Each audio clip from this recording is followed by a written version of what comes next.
In the town of Blakeslee, Arkansas, there was a house that everyone knew was haunted. It was an old neglected house on a side street in the oldest part of town. Sometimes, the most wonderful smells issued from the house and filled the street with the heavenly odor of fresh baked bread. Whenever that happened, people would say that the old house must have been a bakery or, at the very least, the former home of a fabulous baker. Sometimes, the neighbors would hear the sound of music and laughter coming from the empty house as if there was a wonderful party in full swing. Whenever that happened, the neighbors would look at each other and say, "It sounds like a nice party, I wish I was invited." Whatever ghosts haunted the old house, they were benign and friendly ghosts. But even the friendliest spirits are scary and no one ever actually went inside the house. With the possible exception of a young boy being dared by his playmates, no one ever even stepped foot on the front porch.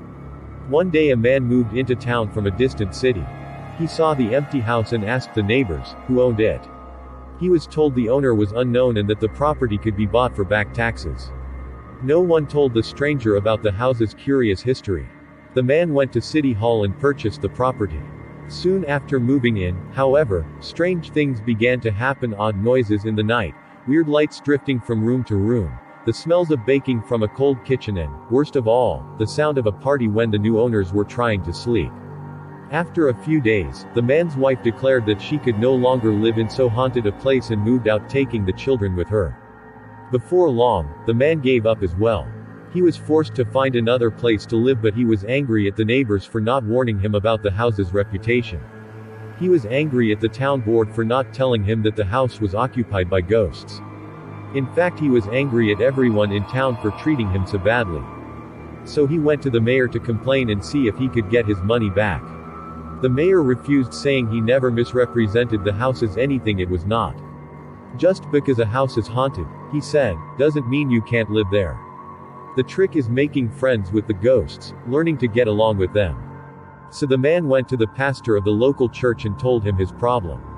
The pastor said, "You've been in town for a month and only now, when you're having a problem, do you come and see me? Well, sit down and tell me what's on your mind." So the man sat and told the pastor about the haunted house he'd bought. Now the pastor in this village was considered a wise man, set in his ways, conservative in his manner and beliefs. He wasn't open to new ideas, but, reluctantly, he agreed to visit the house and see exactly what the man was talking about. The pastor accompanied the man to the house. As they approached the block the house was on, the pastor smelled a delicious smell. "What's that wonderful smell?" he asked. "It's the ghosts baking bread," the man replied. They went inside and looked around the empty house. The pastor sat at a table while the man looked for something to serve his guest. He found an old bottle of whiskey and poured a glass for the pastor and one for himself. They toasted each other's health and drank. "So you moved from Little Rock to Blakeslee," said the pastor. "My parents live in Little Rock, I know the town well." The man, it turned out, knew some of the pastor's relatives. They talked and joked about those things they had in common and felt a friendship growing. They were having such a pleasant time that before they knew it, 3 hours had passed. They were gone so long, the man's wife began to get nervous. "He went to the pastor's house hours ago," she said to herself.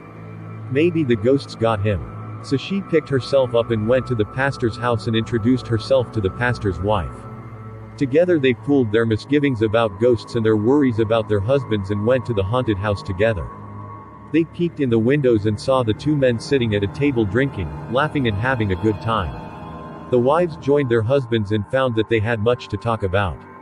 The laughing and talking attracted the neighbors who stopped by and introduced themselves. Pretty soon the kitchen was filled with the smell of cooking. A neighbor brought his fiddle and another brought his guitar. And just like that, there was a party.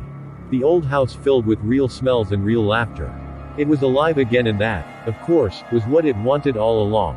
From that day to this, the old house came alive again and its ghosts were laid to rest, never to be seen or heard of again. The end.